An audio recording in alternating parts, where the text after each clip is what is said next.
details tonight about a train accident we first told you during our 4 o'clock newscast. Take a look from our CBS Atlanta Sky Eye. You can see the accident totaled that red car. It all happened this afternoon where Highway 92 and Mosley Road cross over train tracks in Douglasville. CBS Atlanta's Steve Kiggins joins us from the train crossing tonight. Steve, is this accident an isolated event? You know, Stephanie, it's really not. And the driver of that vehicle was thankfully able to get out of her car with plenty of time to spare before that train came along. Now, the problem may be the way that the asphalt was laid. There's about a 6-inch drop between the surface of the road and the railroad ties, and neighbors here say cars get stuck there a lot.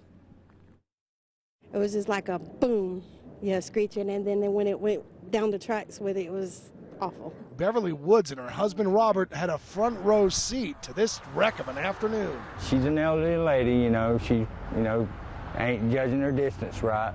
But that's what happened. She ran off too far over here and she got stuck. From CBS Atlanta's Sky Eye, you can see what's left of this car after an oncoming train smashed into it. The locomotive pushed the vehicle 1,000 feet before finally stopping. The driver was able to get out of the car before the collision. The neighbors say cars get stuck on the tracks all too often. We've been having truckers get stuck out here, vehicles getting stuck on the tracks. I've helped quite a few, maybe 4 or 5 people get off the tracks. Broad Street and Mosley Road is Douglasville's most accident-prone railroad crossing. Apart from several collisions in the past year, there have been 22 documented incidents of cars getting stuck on the tracks. Norfolk Southern repaved the crossing but left a considerable drop-off instead of a tapering slope.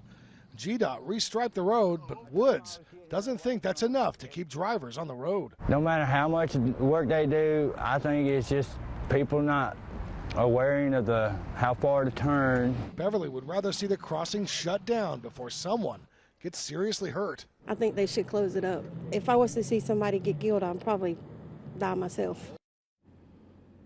Now, we are still waiting to hear back from Norfolk Southern to see if they have any plans to make improvements at this crossing to try and minimize collisions.